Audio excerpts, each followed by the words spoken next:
The relationship is very important. I think what's nice is I've been with the team now for about 3 years, been with the team in the whole build up to the World Cup, so I know most of the guys really well.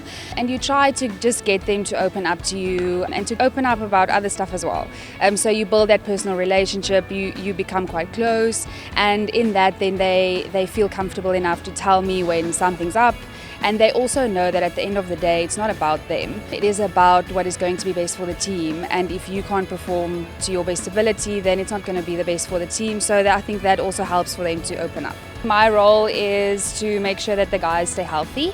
So on a game day, for instance, we'll start off with strapping and then we'll come to the game. I will do any on-field injury management, any recovery that needs to happen in between, so rub downs and all of that. After games, I help also with recovery, and then in between games, so on training days and all of that, I will then do treatments for the guys that feel it's necessary, for the guys that have done a lot of work, for those that are stiff, managing all the niggles and just treating all the injuries. Luckily, we've really not had injuries so far.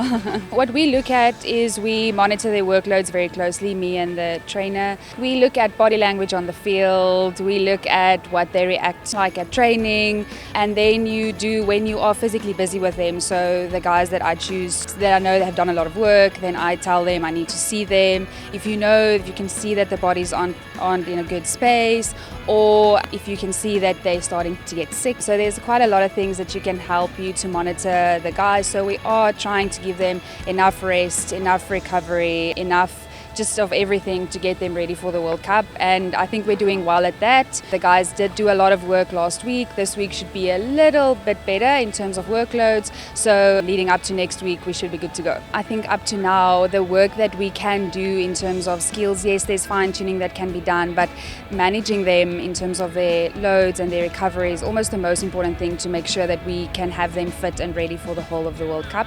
How we approach that is what they eat, how much they sleep. We have some rehydrate drinks that we give the guys for when it's necessary. So we monitor the loads very closely, and that's not only say for instance the bowlers, the bowling loads. You look at how many balls they bowl at match intensity, how many balls they bowl at training. The batsmen, how many minutes did they bat for, and the RPE, that's the rate of perceived exertion, and that is for them to say how hard they worked. So all of that taken into account, that's how we approach the recovery to know, okay, maybe this player needs a day off, but this player needs to work a little bit harder, and we need to make sure that you keep the loads up. We can't only rest because then at the end of the day we might get an injury.